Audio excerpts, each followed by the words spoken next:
What's up, guys? Mike here with the RWO PDR podcast, the real world order of PDR. We got a lit up kind of episode tonight, episode 70. But first, let me introduce my co host. If you were to say something costs an arm and a leg, it probably does. Even as a kid, his treehouse had a fully furnished basement.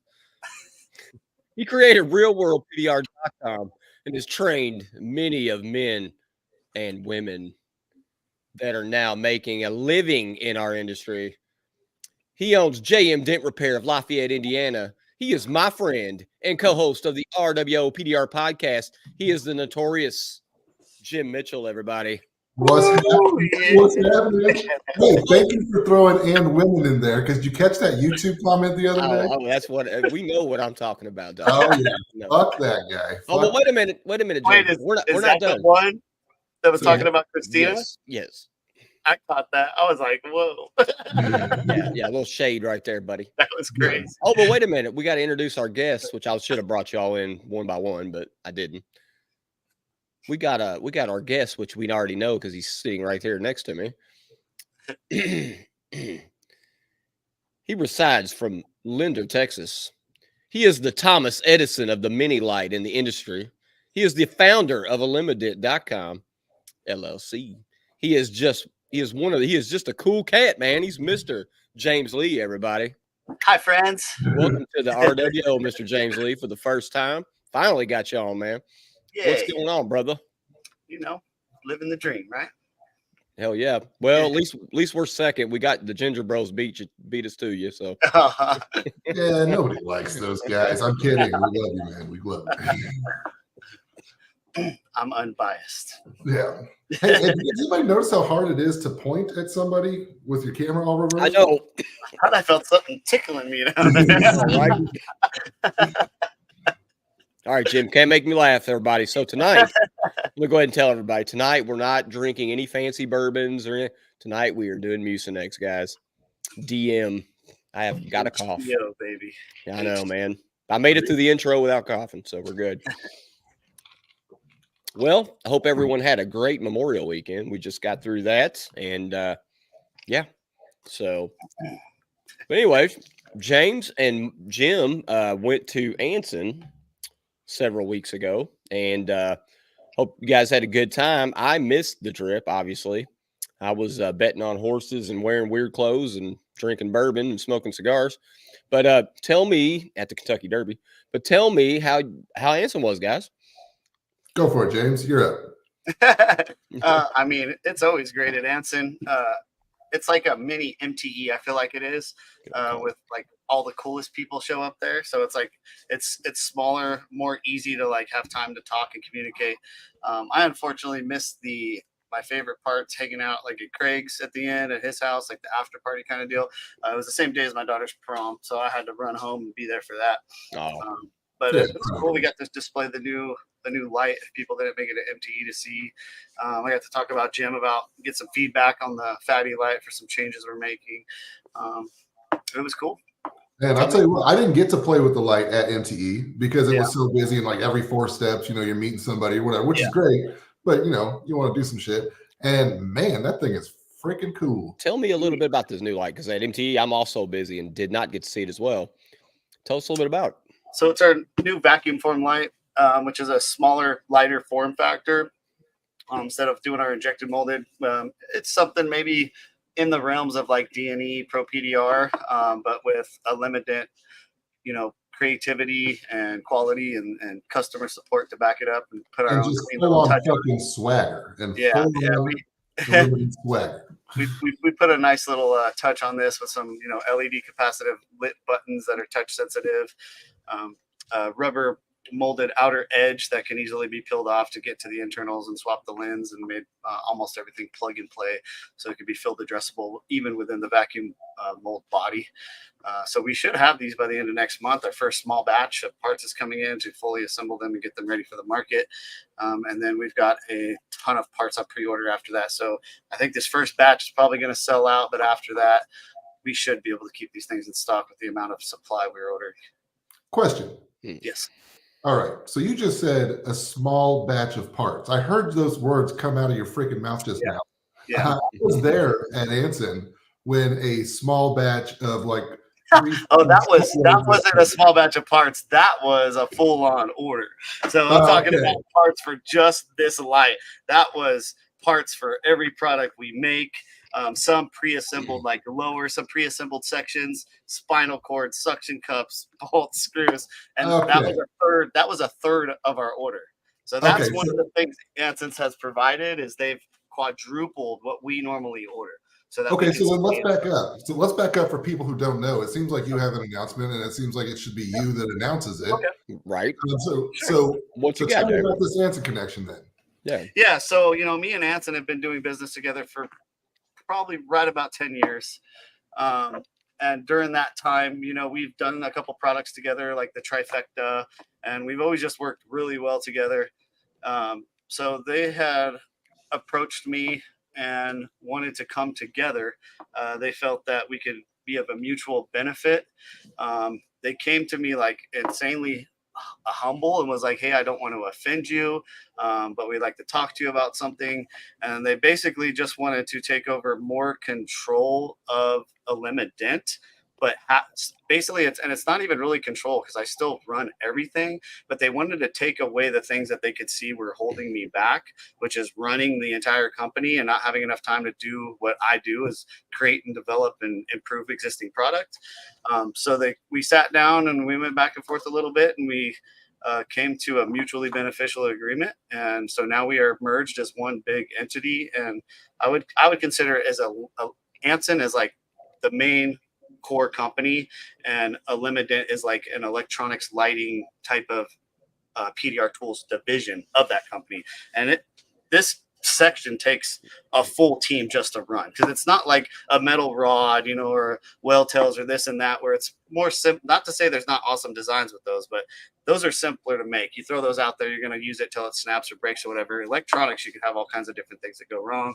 Then there's repair processes that come with those, and then there's new innovation, new technology that we need to stay up on and keep innovating in that realm. So we are fully running it just like we did, but now some of the back end work and day-to-day tasks that took up so much of my time have been relieved, and I'm able to be at my desk or researching new ideas and new product and developing with different developers to make this new product.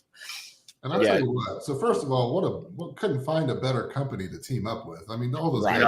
That was a no-brainer, man. I was given two other companies tried to purchase me like outright and kind of give me a similar type deal to hire back on and run it. And this is like, it's my life, and it's my baby, and I always had this sick feeling in my stomach when I thought about pursuing, like moving forward with it.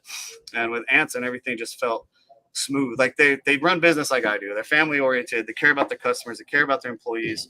You look at the retention rate of the people that work for them, how many years they've been there, and they're just overall a great company, and the only company that I would trust to do this with. Right. And another thing that I think is awesome. Sorry not to stomp on you, Gladwell, there. You're fine, man. I'm trying to keep you coughing. But like I know that you've been busy for years now, James Lee. And then one of the things that was always really nice about Elim and Dent was that if you needed something, James was there. Yeah. Like on social media, whatever it was, was like, as soon as somebody posts something, bam, James shows up. And this should allow you time to do that kind of thing if you're not, It definitely has allowed me to get back in that, I guess I don't want to call it limelight, but myself out there. Because like me and you talked a little bit in private at Anson, and there's multifaceted reasons of why I stepped back from all of that. Some personal things that went on and some business things that went on burnout wise and overwhelming and stuff like that. So now the fact that like I've gone through that phase of my life, I've learned a lot, I've grown, I'm a different person. It's like lit a new passion or fire under me to keep pursuing what I was doing, that I was so happy, in my place pursuing that. Now I feel like I have that back again. Dude, and that's awesome. I can't wait so I think we're going to touch on that a little bit later in the podcast as well. Yeah. Because James has some really good insight that I'd like to kick in on too, that we actually talked about at the Anson event. So stay tuned. I think this is going to be a pretty good one, guys. Yep. So James, let me ask you a question, man. And so what gave you the inspiration to even make the mini light? Just like, from day one, like from the start. Yeah. So, I mean, I was a PD. So, I mean, way back in my career, I've always been kind of a nerd. I built my own computers. I mean, back in the day when they had dial-up and DOS, I could write a little bit of code. I could hack a little bit. Like I used to be able to program like satellite TVs and Xboxes. Shit. I could mod. I could do all kinds of shit back in the day. Now it's so complicated. We're gonna talk after the show, James. I can't do that shit no more. That was like my side hustle back in the day. Hacking a little bit was your side hustle. Yeah. So like now that shit's so far complicated, and it's so like it's too high risk to even get involved with that. That's way outside my realm now. The older I get, the more technology doesn't like me. But yeah, I got into it basically because I started working Dents. And when we were earlier on, you know, we didn't have all the tool options. I think it was back in 2000. We had like Dentcraft. We had some stuff. I started with Dent Wizard. So we had way better than some of the older techs, but it was still kind of not super, super well known. And I would make my own tools, and the lighting we had was just ass. You know, we had reflection boards that we used that were cool for outside for the most part, if you could shade it and catch the sunlight. But the lights we were using were like those old RV bulb lights, you know, that if you sneezed on, it stopped working, or you know, plug in the cigarette lighter, and yeah. Yep. And they just busted all the time. You'd pull it out to use it and hope it would work, and you'd usually have to tinker with it to get to work, like adjust the bulb or whatever. So I just, as that passion and having some background, having associates in electronics, I started like tinkering, and I started with an RV. I had like RV cars, or RC cars, excuse me. I would use all the time, like play with as fun and mod them, and we'd race them in our friends' backyard and stuff. So I tried using those batteries on a light. But then that was cool, but I wanted something cleaner, more streamlined, and I only wanted to carry one battery, one charger, like system. I didn't want to have to bounce and have these different chargers. So I was on Makita at the time, and I just started tinkering with making Makita work in a form factor on those lights. And it started there. And it took me about a little over 2 years to bring something like a prototype good enough to bring to the show. And I think we had maybe 200 units built for MTE the first time I ever went. And they went gangbusters, really. What year was that? Oh, it was like 10 years ago, I believe, like 2012, maybe 13. 20. I think it was either 13 or 14, because 12, I think the MTE was in Texas, the little one. So it was either 13 or 14. It was probably 14. I want to say 14 sounds about right. I'm afraid to say we're getting fucking old, guys. Yeah. Yes, we are. So listen to this. I got a James Lee Generation 1 story. Okay. So James, I think it was the first time you had a booth and sold them. I saw that mini light, and somebody said, "Man, you got to check this out." And I saw it, and I was like, "Dude, that is exactly what I was looking for." Yeah. And I had the Makita set up at the time, and I said, "Man, I'll buy that, man." It was a good price on it, and I was like, bought it, used the crap out of it, man. Got it home. James, I got 7 freaking years out of that light. And I called you one time, and I mean, I used it, and some of the strips were going out. I mean, 7 years, man. It fell on the ground multiple times. Screws were popping out of it. You know, the suction cup. I think I changed the suction cup on it 2-3 times. And I called you one day because I was like, man, I really need to get this thing serviced. You know, I mean, you done came out with like version 3 or 4. I don't know.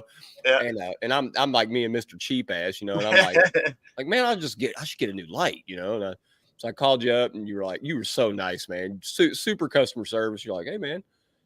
He goes, you were like on the phone. You're like, you got a Generation 1?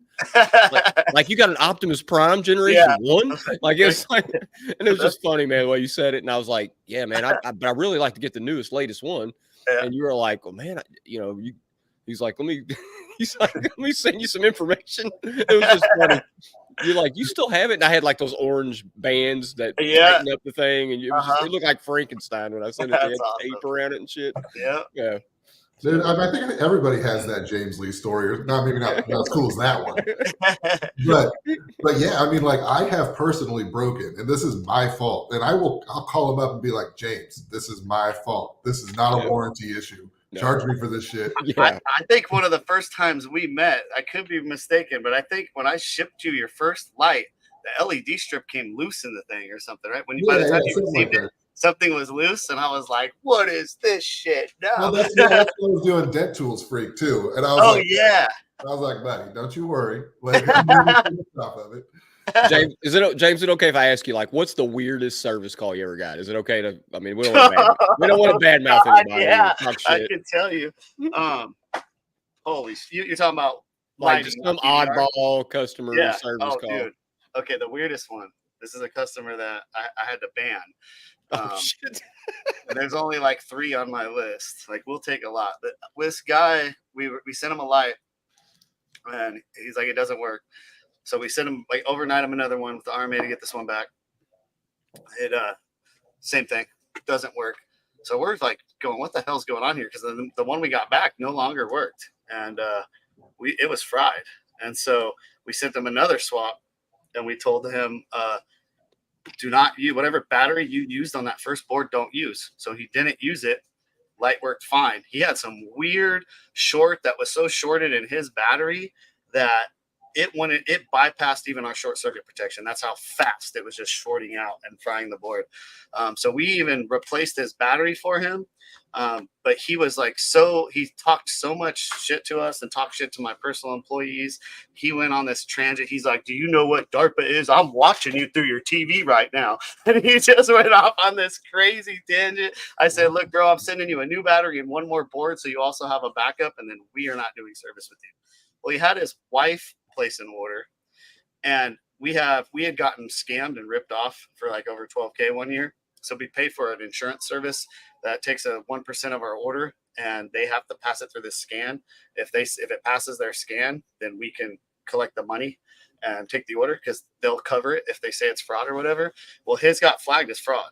And so I sent them my generic email that I have saying, hey, sorry, we're not saying that this is a fraudulent order or you're trying to fraud, but our system is scanned it as that. You can try a different payment method. Then they just went crazy threatening to sue me and all this stuff. So I was just like, cancel order, full refund. We're not doing business with you anymore. But that was by far the craziest customer I've ever talked to. Oh, wow, man. That's crazy. Joshua Dragos in the comment just said Izzy. I fucking hope it's Izzy. It's Izzy. I can't even remember the name. How do I see the comments? Am I able to see the comments? Yeah, they should. It depends on which stream it's coming or which thing it's coming. Right hand side. Oh, I see. Yeah. So this StreamYard, which I love, I use this thing all the time for our podcast. They shut down a lot of our groups that we're attached to, so we're not getting a lot of traffic that we used to. I see. Yeah. I like to be interactive with the comments. Normally we get like a ton of people in here, but I'll have to fix that. So. Well, that's all right. There's no pressure now. We can just say whatever the fuck. Yeah, we can say whatever we want. But when it goes audio, James, we'll have hundreds of people will be listening. Okay. Dozens of people. We're so big. We're in 59 countries now. My mouse is dead. But anyway, so James, the next thing I want to talk about is, I got MTE. By speaking of which, when we were, man, dude, I'm going to tell you, I want to give you props, man. Whenever I seen you work in a booth at MTE, I have never seen anyone deal with the level of stress that you deal with, bro. I don't care. I have a booth, but I don't near the customers bro, you handle that like I don't even know how you deal with that. You do. You're like ice water in your veins, man. You're like, and you're just dealing with it, man. And you are so busy, man. I just can't even describe it. Like, you have to be the busiest guy there for real. So, yeah, I mean, Anson now, I think it's definitely taken that over, but I know exactly what you're talking about. There's years where, oh my gosh. I'm like, I'm going to go say hi to James. And I'm like, yeah, no, I'm not going to say hi to James. I'm going to talk to one of his people helping him because people pushing into the booth, it gets real chaotic. But I don't know. You're just in the moment. So it's just, you just kind of roll with it. Yeah, you do a good job, man. I mean, I'm just saying you kill it, man, because I mean, getting anywhere close to that Anson booth at all this year was like a no-go. I mean, it's just, if you're like me and you don't want to be touched by strangers, good freaking luck. And then they had a Limident onto the other side of that booth. Yeah. It was just an absolute, I mean, great for you guys, but it was a shit show. Right. No, it got nuts. Oh, wait. Sorry, I'm trying to fix my mouse real quick. Joshua Dragos just said, are you going to still make the fatty light? most likely, if it's going to be released, it's going to be in September at the Vegas show because we're doing some changes to it. So those changes won't be done till September, but we're playing around with doing something different in our new vacuum housing. So if we don't come out with a fatty again, but I think we are, I can't just say 100% sure, it'll be better. Because the new light that we have, the vacuum form housing, will make the exact same dimension. The only difference will be instead of the lens adjusting heights, the LEDs themselves will adjust heights. So if we can make that happen within the housing internally, we're probably going to release that one because it'll have all the same benefits of the fatty, but it'll be lighter. That's interesting. Wait. So you won't have to take the lens out or anything? It'll just adjust. Right. I can't guarantee it. We're testing it. Oh, okay. That's neat, man. A couple different ideas of how to do it. I don't even have a physical working sample yet. Yeah. Waiting for some 3D parts, and then we will see if I can make it happen. If I can't, then we're gonna move forward with the changes we made to the fatty, which is adding some of the things we added to the new vacuum form light. So instead of the LEDs being hard soldered, they will run on that track system. So you can slide them in and out. They plug in. And then we're changing how the pigtail comes out because some people were yanking on that pretty hard, and it was actually coming out of the housing. So those are the changes we're fixing. So you're not alone. yeah, that's me. I did that real bad. Yeah. That's pretty cool, man. That's different. Yeah. So, yeah. So I love my Elim Dent light, especially my mini one. You fixed mine not too long ago. I appreciate that. By the way, James, I want to say thank you. Absolutely. Yeah. That's pretty much all we're running at the shop. I mean, no, honestly, that is all we're running. We got 3 or 4 of the mini lights and 3 fatties. And I still love my Stucky and everything. And if I'm going to do something mobile, which I just don't do that often, I might just grab that. But yeah, pretty much day to day, that's all we're using is limited lighting. Yeah. That's I like techs that are making products and they're unique, so they're a little different. I got it. Thank you. Wait, who's that, James Lee? Let's see. Yeah. Do we have a special guest? Is there a special guest? I'm trying to get my girl to come out here. I knew she wanted, so let me put her name. Here, you can meet her right here. Let me put her name because I do know her name. This is my girlfriend, Tara Saad. Look at that beauty queen. Look at that. Well, wait a minute. This is actually her Camaro. Is that her name right there? Tara. Yep. What? Batty? No. Hey, Tara. How's it going, Tara? Say hi.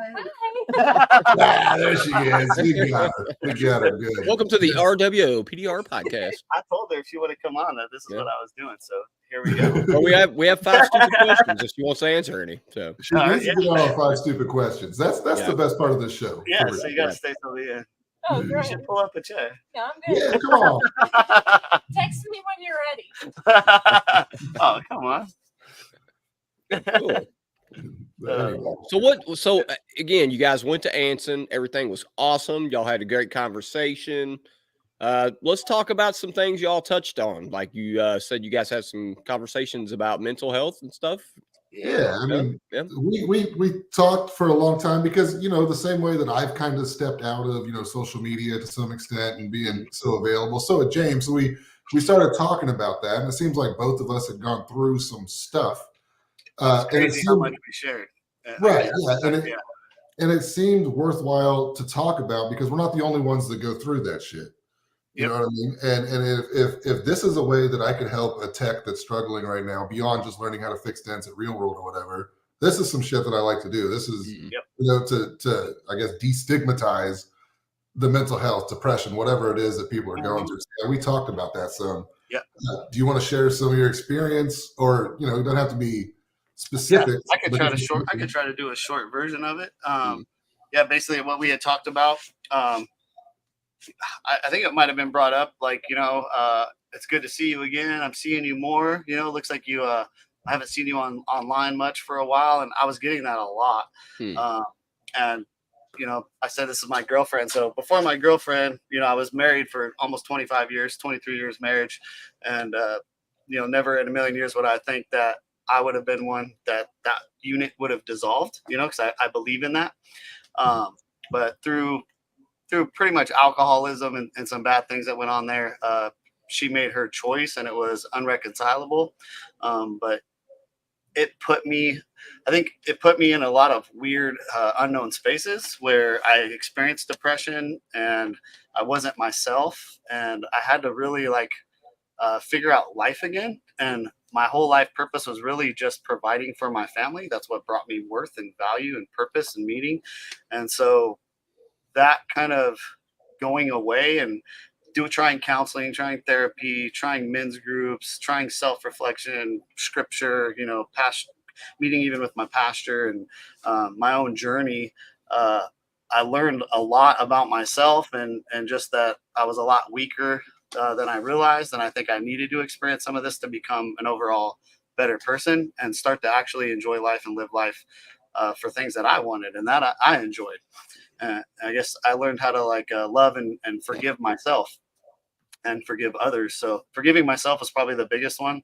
I just think I didn't feel worthy of forgiveness. Didn't feel like I was deserving of it. And I think I cared a little bit too much, probably what people thought about me. I might've been a little bit of a people pleaser. And so shedding that was really freeing for me. So that's like the short version of it. But then, I met my girl Tara right here and giving me hope again. Cause I wasn't expecting to meet someone, that I could start to open up again to. Cause I'm going to be pretty reserved and, closed up. Cause, if I can't trust someone that I spent my whole life with from high school to now, it's how do you trust anybody at that point? So it's nice to see that there's, still genuine, real people out there. Dude, there's tons of stuff to touch on there. One that I think a lot of us can relate to, and I don't think we realize that we're doing it because I did it too, was throwing yourself into work and finding your only value and being a provider. In fact, there's a YouTube video right now that I need to take down because I don't stand by that shit anymore. It's back in the day of, everybody's got to hustle and grind all the time and shit like that. Yeah. But yeah, that does leave a big empty spot. I went through a divorce as well. I ended up in a deep, dark depression. I mean, addicted to drugs, alcoholism, all of these things that, I eventually had to find a better place to overcome. And, and frankly, I don't want to give her all the credit, but finding a partner, like a real partner, did help me a lot too. But even without that, I mean, giving up the substances and being forced to face life, what it is without that covering it up. Yeah, because really, when you're in that hole and that hurt, you're looking for something to take that away. And a lot of times, drugs and alcohol and loose living will take that away for a moment, and then it's just a rebound effect. It's just worse, You drink yourself stupid, and you forget about it that night. And you wake up feeling 10 times worse, and then can't crawl out of bed, and then you miss work or you miss something for a family event, and then you just start going deeper and darker into that depression. I remember. Because I was raised really tough. My mom was hard as shit on me, and although I know she loves me without a doubt, but when I learned her story, I understand from foster care and all this, I understand why she is the way she is, so I understand and respect her more now. But for so long, I was when I have my kids, I hug them. I'm super affectionate, and that's because that was lacking in my household, just hugs and I love you, son, this and that. So I realized that I overcompensate in those ways on my kids, but that part is okay. That's a good, healthy part. There's other parts where I've given my kids too much because I also grew up poor and I've spoiled them, and now I'm dealing with some repercussions even now to this day, pulling that back. It's like pulling teeth, and I'm, I have disputes with my children due to that. Yeah. But I remember being depressed and going, what the hell's wrong with me? I have a great life. People would kill to have what I have and the positions that I'm in, and I don't want to get out of bed. What? That's such an insane feeling. And that's when I understood that depression is real, and that's what it is. And I mean, so depression, especially among men, this is what Joshua Dragos just commented. It starts with being able to communicate your issues. I'll throw it up there for everybody to see. Oh, yeah. Mm-hmm. Which is guys we have a hard time doing, which is absolutely true. There's a big stigma behind it. But y'all got to remember that your brains are fucking meat computers, man. Mm-hmm. Run off of chemicals. You don't even need a reason to be depressed. Maybe James and I at one point or another, we had a reason. But I'm also that guy that's just prone to bouts of depression because of chemical imbalances. Oh, absolutely. And for me, medication, some shit that I probably would have made fun of 10 years ago. Yeah, same. Has balanced that shit right out. that's something that people need to think about. Like, you're not a bitch because you're feeling down, you're feeling low, you can't get out of it. It's your meat computer, man. You can't help that. Yeah. But what you can do is medication, exercise, yeah. Diet. There's medication like a good when you can find out where you're imbalanced too. And you got to see what's right for you. Like you got to, with other people I've known, and even with my ex, she had a lot of imbalances. And when she found the medication to balance her out, it was actually great. And alcohol was one of the things that really threw those balances off in a really bad way and made things 10 times worse. So, and it's hard too, because sometimes you just like, for me, I did like I microdose mushrooms, and I've never like even had a trip. Like I've never taken enough to like have a trip where like I've been around a lot of people that have that experience, and it's interesting to me, but I'm like, it's always scared me. But when I was at the end of my rope, like, having thoughts about eating my bullets, I'm like, I got to do something. And it was either like SSRIs, which was definitely an option, or that it worked for my buddy. So he dosed me his regimen, and it was so helpful. And so that's what helped me get enough out of that lull to where then I could diet, exercise, and make the next step. And then I started making corrections in my life and changing my routines, forcing myself to go to bed, forcing myself to wake up. There's all kinds of little things you take for granted. Like I did a men's group, and it's like when you wake up first thing in the morning, you can go outside and walk for 10 minutes, breathing exercises. There's a lot of things I used to do that some I probably need to reincorporate. But really, when I was in the lull, you have to stay vigilant on that to get to a place to then you can identify, hey, there's some things in my life that are pulling me back in that direction, and I'm going to nip that shit in the ass right now, because there ain't no way I'm getting put back down there. Like, there ain't no way, you got to fight that. You have to fight for your life. I'm going to say, like, I hope that people know that beyond, dent repair or building lights or something like that, or detonate or whatever it is, man, if you guys are going through some shit, reach out to one of us. I'm positive. I know these guys personally. It's not like I've just met them on a computer screen. I'm positive that if you reached out to one of us with a problem, we'd be happy to help. Yeah, absolutely. There's a lot of people that are happy to help too. I mean, most of you guys know a year ago. Well, it's been just about a year ago. I lost a friend, somebody I knew for 20-something years, and she shot herself. And nobody had a clue she was going through anything. She left behind a son that was 16. And it just shocked everybody. And medication had something to do with it. I don't know. There's a lot of clues, but she was definitely dealing with some heavy depression. And that's the bullshit part, because those clues you don't really see until the you don't. And that's why it's important to reach out to somebody and find help. Oh, it's insane. Mm-hmm. It's insane how many, like, my circle got real small. I learned a lot with what I went through, and some betrayal, and people who I thought were my real friends, which ended up benefiting me because I could have got hurt worse by them. So some of the betrayal that I experienced from my ex actually weeded out bad people in my life. But the ones that were good, telling me things that were true, that I was like, that I kept myself in a toxic environment, in a bad place, maybe out of love for someone. Like, the only thing I'm grateful for sticking it out too long is that I have no regrets, that I don't feel like at the end of the day that I did somebody wrong. Like, I exhausted every effort and avenue and took far more abuse than I should have. Honestly, like, one of the other things that I had a belief that's changed was, I always believed like women could be emotionally abused. I never believed a dude could be emotionally abused. I was like, there's no fucking way, whatever. I'm a dude. Suck it up. You can say whatever you want to me. Ain't gonna hurt me. That shit's not true. Like, when you care about someone and they really know you, they can hurt you. Yes, amen. And we talked. I'm gonna let this story be your story, but we talked, and I went through that same thing. I mean, with a 5'2", 95 pound soaking wet girl, you know what I mean? Yeah. But nobody's hurt me like that before. No, because other people, if I don't care about you, you can say whatever the hell you want. It doesn't affect me. But if I care about you and you say something, I take that to heart and I process it. Like, if this person's telling me that I'm doing something wrong or I'm making them feel this way, I'm going to believe that. I'm going to internalize that. And I'm going to go, is this really me? Am I really the psycho one? Am I really the one causing all this? And it's really like their manipulation and them. It's like, well, in my situation, at the end of the day, it took a long time to figure that out and pull myself from that. And then what was more sick is I would just let that shit go one ear out the other. wouldn't hold on to it. It wouldn't affect me. When I had to start being put in a position to defend myself and go, no, that's a lie. Or they're so good at pulling something from this story to make a new story that's all fixed, like all real. Like this really happened, this really happened, this really happened. But I'm gonna put it in a whole new context and flip it on you to make you seem like you're somebody you're not, and then go use that. Like when I went into depression, she used James is absent. James isn't there. It's because all he cares about is money and success, and he's chauvinist, and he abuses me, and all this shit that like is the complete opposite of who I am, knowing that that's like the deepest way you could hurt me. It was insane. Well, like, something. I mean, I think we all three have probably went through this, but something I learned with my last previous relationship was dealing with a narcissist, and I had never.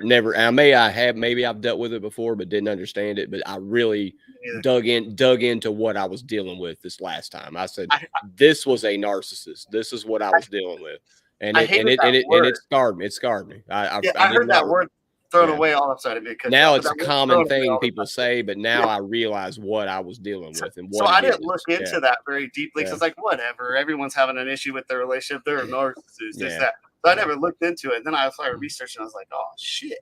Yep. Sign. And then you start to really see it.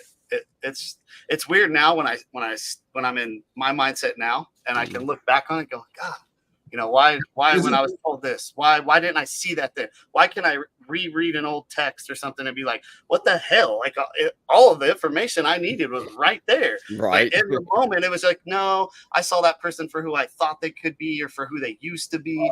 No, people change and they turn into something different. I know. Bro, and that clarity that you get outside of the situation. Mm-hmm. Like and my wife is actually saying hi, babe, to me right now. What's up? Hey, honey, love you. But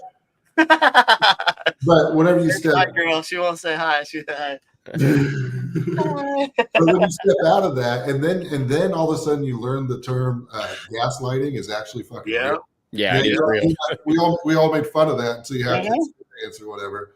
But yeah, it's a hell of a thing. And the word narcissist really it irks me because it gets thrown around so often. It's so loose now. Everybody's a narcissist. The people who haven't really experienced it. Yeah, exactly.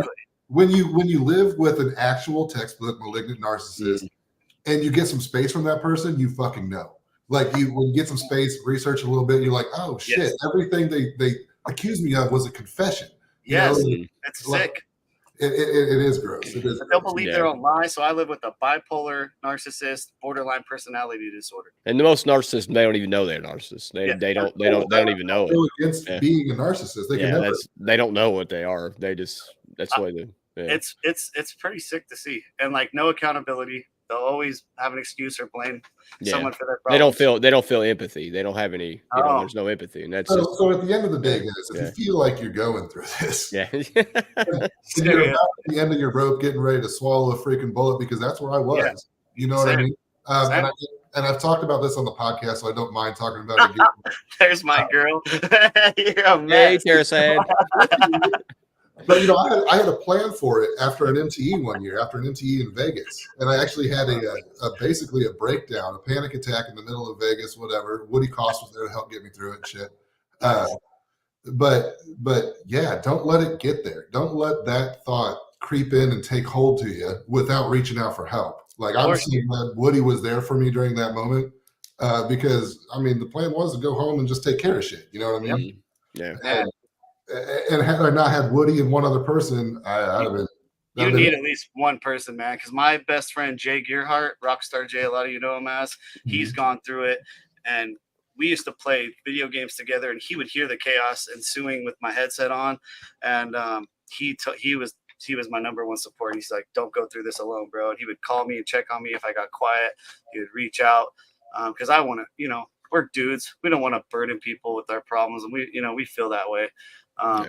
But really it's not. And really when you share things like this, it'll bring y'all closer together with more like-minded individuals. And when you've gone through these similar things and you pull yourself out, it's nice to be in this group of, now I'm attracting people in this level of mindset. Like I was a little too soft, a little too thin skin, and I just needed to grow a little more. And sometimes I'm hard and I don't grow until I experience something. I have to experience hardships and pain to push me to growth. That's awesome, man. So I believe this happened for a reason. I believe I'm where I'm supposed to be, and I'm going to continue moving down that way. That's what I was getting ready to say. You know what? This is still a life experience that I'm not going to say that I'm glad that I had, but it definitely made me grow as a person. I almost feel untouchable now. You know what I mean? Yeah. And not in a narcissistic. I know exactly what you mean. The level of confidence that you need to have not just as a man, but it's different for a man. A man does need to have confidence, not cocky, not arrogant, confident. Yeah. It's a thin line, but a difference, And I'm like emotionally untouchable by people who don't matter to me. You know what I mean? Like my YouTube comments, you gotta have pretty thick skin to be on YouTube. But like, I'll get a shitty one, and my wife will just jump to my defense, and I'm like, bro, who cares? I don't even know this fool. Like he said I got weird teeth, whatever. Like, you like my teeth? Yeah, cool. They're good teeth then, But getting through all of that and, being conditioned to believe everything that was said about you, that sucked. But now when you get to the other side of that, all of a sudden you're like, man, you can't hurt me. You can't bother me. Yeah, right. Because what was weird? So many things happened to change my belief system. So, I fought against God my whole life. I went from like atheist to agnostic to belief, and it wasn't out of lack of seeking, lack of reading scripture, but I had to experience stuff and learn that for myself, and I relate a lot with atheists, honestly, a lot more than so-called Christians, because people that actually think for themselves and they're not sheep.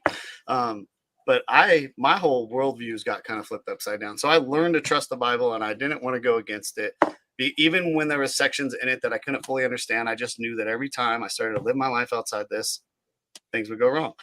And so I got it. So I would gain levels. As you go through a tribulation, you get a little stronger. So then the next wave is harder. The next wave's harder. It's like levels in a video game almost. So the more we become stronger, we go through harder things to make us stronger. So my worldviews got attacked on like a lot of different ways. Like, my oldest came out gay, and for me, that wasn't like, I didn't hate her or look at anything like that. I even told her, like, when she came to me, I was like, look, the only issue I have with it is like this scripture right here is telling me that, you're not going to enter the kingdom of heaven. But let me tell you right now, I look at you no different. I love you just as I've always loved you. If you come to me and say, you killed somebody, I'll be like, where's the body? I'm bringing a shovel. Like nothing, none of that's changed or gone anywhere. But at the same time, messed with my head, and it made me, question God again and question like, why is this there? And then seek towards that again. And then my marriage breaking down and dissolving. And then me putting so many stupid hours into work, getting burned out and work fatigue and physical fatigue and not eating right, not sleeping right. So that whole encompassing wave of attacks on my body just wore me down to a level that, put me in the dirt. And so it was that took a long, slow process of building out of it. And when you're in that, when you've been with someone with depression and you're loving on them and trying to get them out of that, and because you see they're hurt, and so then now you're in depression and you've never understood it, and you're feeling that, and that person's been in it, so that they know what you're feeling at that moment, and they can walk in and go, you low life piece of shit, you can't even get out of bed, what's wrong with you? You're an absent dad, you're an absent husband, like while you're in the midst of depression. Like, if I would have done that to this person, they would have ate their bullets. Facts, like no doubt. So it's crazy that then you get to a level though where you can forgive that. And then it's like, those are things that's my growth. Cause I used to like not have like revenge, but I would just pull myself from you and you're dead to me. And unfortunately I've had to do that with my ex because she's so bad. Like there's no good intention anywhere there. Like I've tried to do the healthy co-parenting thing, and I wish that would have worked out, for the kids. Thank God they're older, but there's just no doing that with her. She will manipulate and ruin every situation she can. Oh, man. I've had to pull that, I've had to separate that.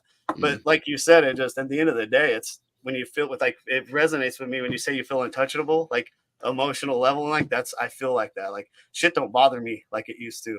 And when I notice it start to a little bit, I immediately start reflecting back on those experiences in my life and go, stop. That leads to nothing. And you have that control in your mind. So like we are physical, and physical does affect your thoughts and minds, but the mind can also start that chemical imbalance. If you get a thought, your body will release chemicals and imbalance you in a way too. So you have to have that all in balance. Well, I think it's fair to say that James Lee is back, ladies and gentlemen. He's back. He's a monster. He's a monster. I think he's back and he's better. I mean, plus having teaming up with Anson, getting some of the, let's call it the ancillary bullshit off of your table. Oh, dude, Like, it's like it all worked out at the right time. It's like as Tara says, he's back.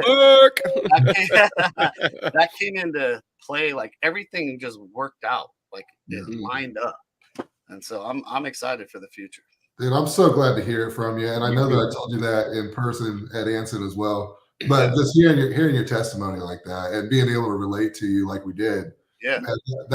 I mean, I talked about it with my wife whenever we left. I was like, dude, that was cool. I talked to my girl when we got home too. Yeah. It's like I got to identify with somebody, you know, in the Dent world, but about something that's not Dent related. It's something that we can all relate to. You know, it was good. It was I mean, I can't even think of the word for it, but I really enjoyed that. And I'm glad we're talking about it now. Yeah, I'm glad you shared that, James. I mean, we're all human. We're just because we fix the dents for a living. We're all human, man. I call it kind of spiritual for me. It's a more deeper meaning. It's like, you know, when they start when you have to have finances, right? But you got to have a work-life balance because finances do give you security, right? They give you freedom. So you need them, but you can't just live your whole life for that. But guys like you and me going through some shit, sometimes we use that as a crutch, you know, like, well, I'm a piece of shit, but I can provide, you know, because I'm being told I'm a piece of shit and that's my only worth, you know? Yeah. So, yeah, I see what you're saying there. What I started to do is like when I would try to fix those things in the marriage and it felt like I was getting nowhere, I walked away from it and put all my effort into work where something was going to at least be productive because I felt like nothing was productive there. Yeah. And so, dude, I was stupid hours into work. And that's about the time that I made that fucking YouTube video that I hate now, where it's like 2 o'clock in the morning and I'm basically yelling at everybody, you need to get back to work and do all this shit. I was like, and now looking back at it with some perspective, I was like, no, dude, you need to stop ducking your fucking problems with work and go fucking face them. Like, but see, you had to experience that because that's where your mindset was in that moment, and that's what seemed the most right and where your true belief was. And I've experienced the same things. Now you actually have some footage you can clip and you can pull and you can show your own growth. Like, look, here's where I was in this moment, and this is why I thought this way. So, like, I'm thankful for things that have changed my worldview. You know, like because I've been when I'm set in stone. It's not when evidence is brought before me, regardless of how set in stone my belief is, I'm going to question my belief. I'm not that type of person that's like, nope, I'm believing this because I'm believing it, you know, because I believe it. But then it's stupid because you're like, this is black. Like, no, it's not. It's red. And so like, there's no changing your mind. You're pointless to have a conversation with. If you have evidence before me, and that's what happened with me and my daughter, because you know she dated good guys, and I'm like defending the guys. Like, why are you so hard on this guy? You know, like. This is a good dude. And then I see her date a female and it's like, wow, I see you have the same connection for that female that I have with the opposite sex. And so it's like, to me, that was undeniable that I can see that type of connection there. Can I correlate, you know, if it's fully right or whatever? It's just, it's hard for me to see that that's wrong, but I understand how there can still be like, I understand both sides now and I'm open to it. It's like, I believe in American freedom and I believe that you're free to do whatever you do until your rights trump on my rights. So, you know, I'm fully accepting in that realm. Whereas before I was way leaned another side. Hey, me personally, I love the gays though. What's up? Y'all know how to party. We went to the gay bars for my daughter's 21st birthday and I had a blast. Yeah, they are fun. They're way nicer. Nobody wants to fight you. They pour heavy. Anecdote. So I owned a bar here in town for a short period of time that inadvertently became a gay bar. It just wasn't it wasn't like what I marketed it as, obviously, but that's just where they congregated and shit. And I was like, damn, this is the coolest. They tip real well. They all just fun. Like I get hit on, which means I'm universally attractive. Women want this. Hey, that is still a confidence boost, right? Like it feels good. It feels good to feel attractive sometimes, right? Right. I walked in, one guy complimented my jeans. He goes, "Those are nice jeans you got on." I'm like, thanks, man. Yeah, those are nice jeans. Yeah. Why did everybody compliment? Like, look at all these girls here. And like, yeah, you have no shot, Mike. Just forget it. So, well, guys, that was a awesome conversation, by the way. Thank you, James. That was oh, wait a minute. Jay's throwing it up. Representing. James, it's well, we're gonna go a turn for the worst here. Oh, it's now time for the worst part of the show. All time right, for Jim's favorite part of 5 stupid ass questions. Yep. I tone these down tonight, James, for some reason. Well, that's ridiculous. We'll fuck them up for you. All right. All right. Hang on. Sorry, guys. He's gonna cough. Little cough. Little cough. I'm watching you. Oh, that's a good one. Yeah. Didn't have I ran out of cough drops. All right. All right. Look like Gene Simmons too. My tongue's all red. All right. We'll start with James since he's our guest. James, Oh, if shit. you could sing a duet with anyone, who would it be with? Here's where you get canceled. A duet with anyone? It's okay. We only got like 5 viewers. So Michael Jackson. King of pop. The king of pop. All right. Jim, how about you, buddy? I mean, God, I feel like this is a canned response for me because, as a matter of fact, I'm wearing his. Oh, it's on this side. His swag right now. I would do something with Eminem. That's my boy, and he has some in some of them. And you know, Michael Jackson's going to make you look bad, James Lee. Me and Eminem are going to sing the same amount of shitty. Jim, what are you going to do with Eminem? You're going to because he raps, right? Oh, I rap too, but he also sings. You rap? Yeah. Okay, Mr. Never had the fucking real world rap battle. Good luck, man. I was in that for like 2 years. All right, so my answer is going to be way off beat here. I want to do a duet with Wade Hartley. Have you ever heard Wade Hartley? Have you ever heard him sing? I haven't, but he's a character. I'm probably ruining this for him. We did karaoke in Minnesota at John Vadine's place. I was mind blown, bro. Really? Really? Oh, now I gotta hear it. Dude can sing. Yeah. He's never sang for me. I can't. What was the song he sang? He did what's that song they did in God? It'll come to me in a minute, I'll tell you. But it was in Guardians of the Galaxy, this last one. Anyways, but yeah, he sang the song and it was beautiful. And I was like, really? So Wade Hartley saved the day for me down in Texas, by the way. So did I'm stone ass sober, except for I still enjoy my marijuanas, right? Yeah. Uh-huh. Like, you know, that was a step down drug, you know, meth to marijuana. I feel like I'm choosing marijuana is not really a drug in my book. Amen, bro. From the ground. Anyways, I had ate all my fucking edibles and shit like that, and I was completely weed free, and I still had a whole day left. And we at the hotel room, like second floor, throw the windows open, and there's Wade fucking Hartley. And I was like, if I know anything about it, so, Wade, if you're watching, I know you're not, but you maybe. Thanks, bro. I appreciate it. You just got to make sure what he gave you. If it's like 1,000 milligram edible and you thought it was like a 10. Well, yeah, I mean, he seems like the kind of guy that would get off on that kind of joke. But no, yeah, I just know his tolerance is probably a high. But no, he saves the day. I had a much better day after I went down. Oh, the song was "Creep" by Radiohead. Oh, that's a great tune. He killed it, man. Yeah. All right. Yeah. All right. Let's go on to question 2. This is easy. Well, I bet this is going to be unanimous. This is a pick question. Jim, Anchorman or Zoolander? Anchorman all day, every day. James, Anchorman or Zoolander? Too funny. Yeah, Anchorman for sure. This was a dumb question. I don't know why. They are stupid questions. You just fucking reached the pinnacle of stupid ass questions. Wait a minute. Yeah. Anchorman, bro. All right, so we got Joshua saying Zoolander. Well, I mean, why? Why? Wrong opinion, Zoolander. He just wants to be different. What's Tara say? Is she near you? He said Zoolander. Boo. Oh. Turn to the left. Turn to the left. No wonder Terry didn't come on. She got terrible taste. Terrible taste in movies. Tara isn't terrible. Oh man, we've been watching some stuff, I tell you. Well, let's go back to music here. I guess I got a music. The AI picks these, by the way, except for the Zoolander one. That was my dumbass. Okay. All right, so James, question 3. What's the most embarrassing song on your playlist that you actually love? Man, I listen to a lot of. What's that song that you're listening to? Now we know you have Nickelback on your. I don't. And you're like, man, I hope nobody knows this is on there. But I'm gonna jam out and fix this dent to it.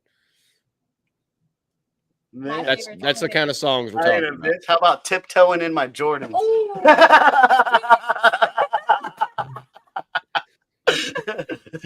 Yeah, that would be it. Oh man! Watch the music video. Yeah, watch the music video. Yeah. eccentric, man. You got a bunch of them. You got a bunch of them, Jim. No, so I'm actually looking at my playlist right now. Oh, my lifting playlist, man, and I'm boring. It's like your lifting playlist. Eminem, Pantera. What gets you going in the gym, bro? But I tell you what, I am a father of 3 daughters. Okay. I am not afraid to get down to some Taylor Swift now. I was gonna say, I knew it. Like, and if that's cringy for somebody, I don't give a shit. Dude, you're a father, man. I ain't mad at you, bro. I ain't mad at you. If I saw you getting a pump on a Taylor Swift, bro, I'd have to join you. Show me that secret sauce. Dude, next time I make it down to Texas, we're hitting the gym, and it's all T Swifts. The Dance game? Yeah. Oh, I know. I'm like, oh man, check my Facebook when you get off from this. I posted my girl on Dance Game. Oh, it was fucking hilarious. Oh, nice. Okay, I'll look at it. Yeah.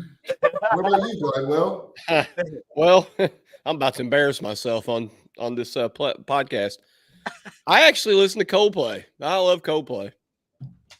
There it is. Okay, make fun of me. My wife hit me with that shit the other day too, and I wasn't happy about it. But I mean, a little Coldplay won't hurt you. Just a little bit. It's not gonna hurt, but it's not. I mean, I have a Wu-Tang tattoo. There it is. There's the Wu. There's the Wu. Okay? I love hip hop. I listen to Nas every day, but man, sometimes you got to look Coldplay on.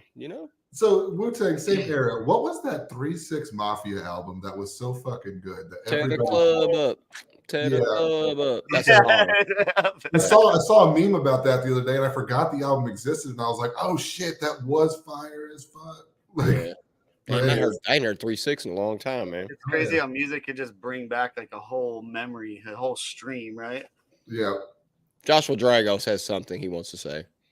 Aw. To his defense, Zoolander was the movie I watched all the time with my best friend. Oh, dude, sorry, man. So that changes Got us in the things. fields. Got us in the All fields, right, man. all right. It's always a tragedy with you, Josh. My bad, bro. I'm just fucking with you. All right, let's move on to question 4. I don't know. This is a tough one. Okay, Jim. Yep. Soft tacos or crunchy tacos? Soft tacos. Yeah. All day? Flour. All day, all day. Yep. Well, unless it's those Doritos Locos tacos for tacos, and then that changes the fucking game. Does edibles change this question? Oh no! So the thing about edibles is everything's fucking delicious. Everything's good. Yeah. Like crunchy, soft. I don't know. Just Can we have both? Can we do like the double decker with the crispy in the middle and the soft? I guess you could. It is America, right? No, I mean, and I feel like Taco Bell is specifically drunk food. Yes. But when they have Doritos Locos Tacos, I will partake anyways. They are fire. Yeah, they're good. I'm with you. The fried crunchy shells are good. Like a Mexican place that does like that shredded beef and they fry the shells. Those that's good. Oh yeah. Well, I actually like both. I don't know. I don't have a preference. I mean, I like whatever, whatever I'm in the mood for. So, James, what do you said crunchy or soft?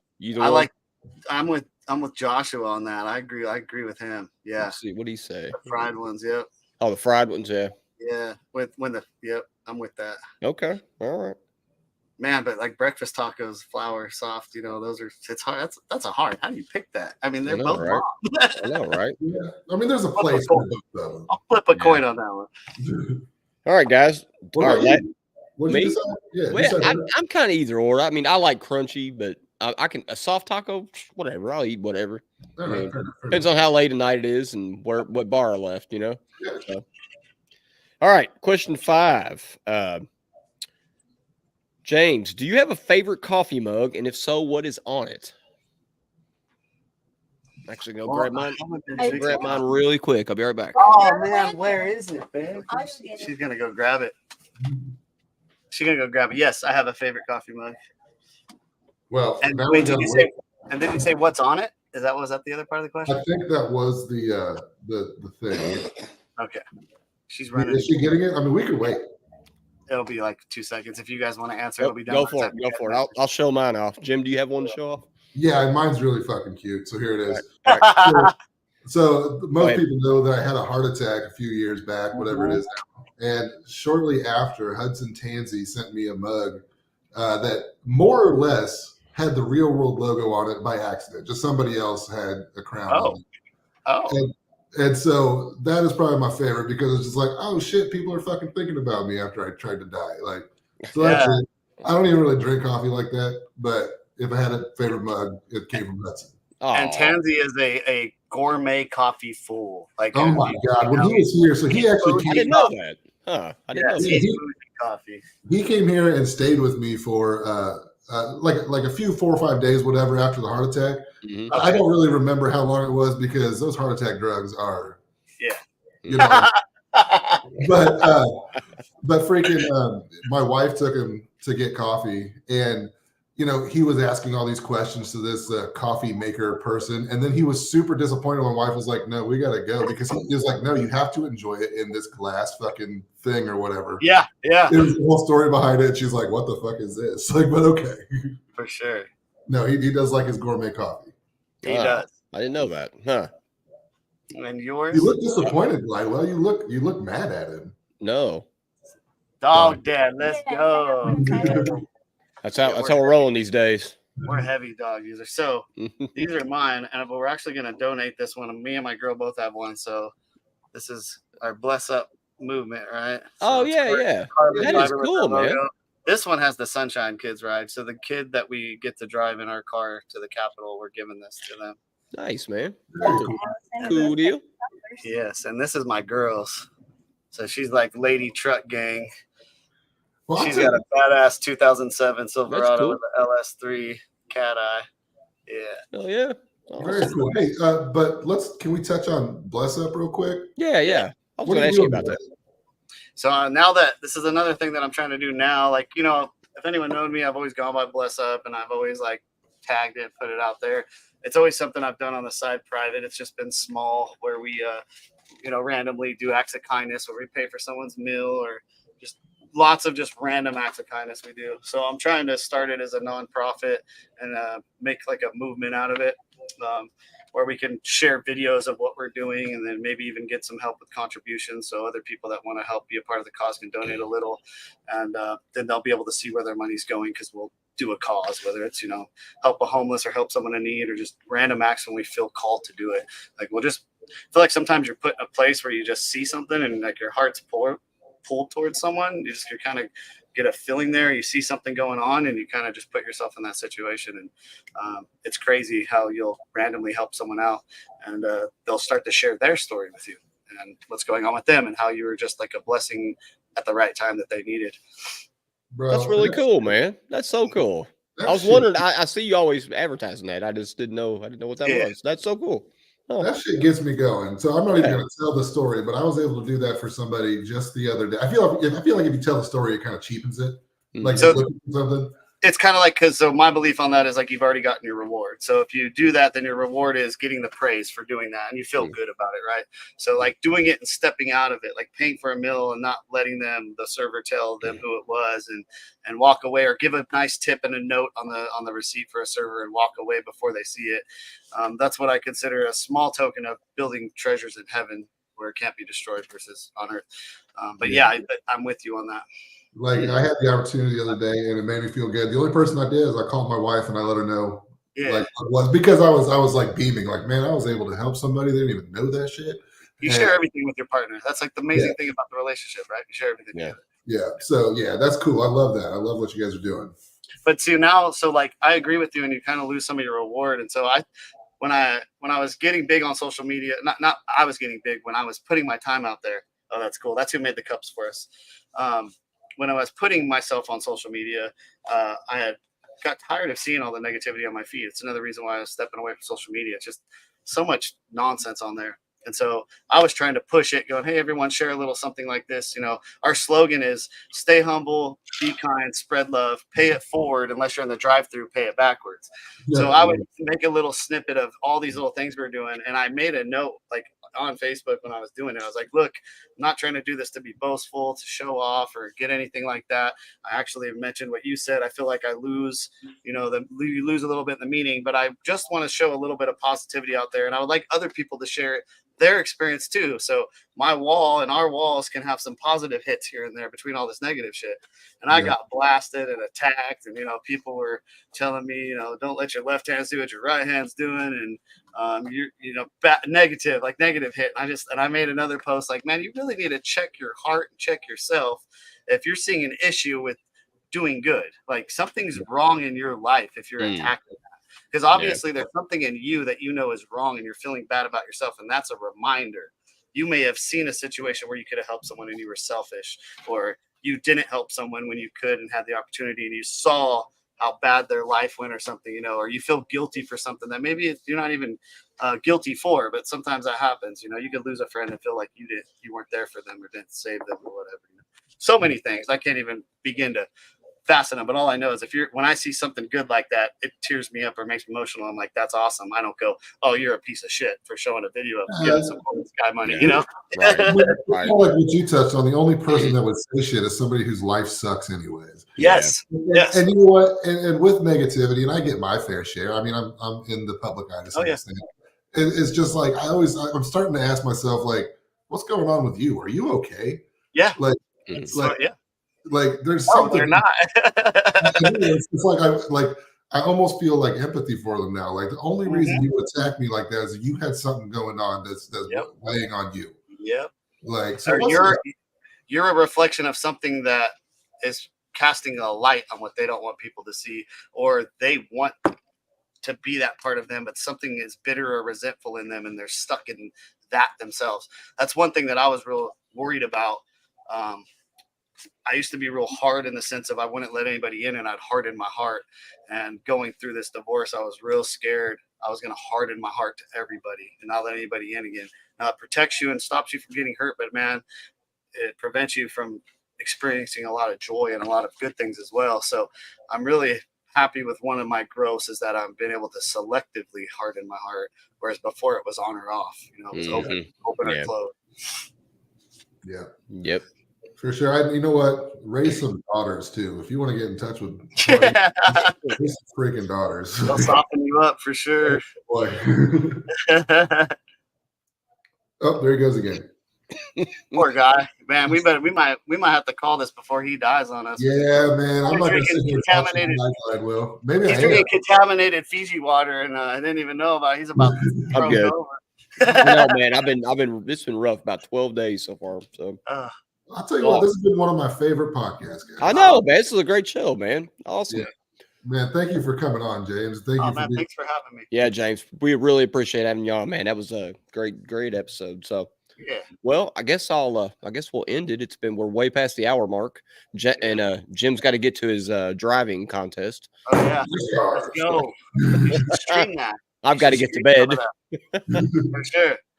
Well, cool. Well, James, thanks. Well, let me give a shout out to our sponsors. RealWorldPDR.com. Respect the crown, voicing and estimating, and don't forget about dentmate.com.au. It'll make you more I said dollars. And don't forget about Eliminate. Sorry, James. I'm a little sick. Eliminate.com, LLC, and Anson.com. Don't forget about those guys. And I think that's it. We don't. Magic Mind took a break from us, so all right. Oh, yeah, but no big deal. We still support them. So all right, guys. RWO. Faux Life. Catch us next month. All right, we'll have another exciting guest. So all right, guys. RWO. Faux Life.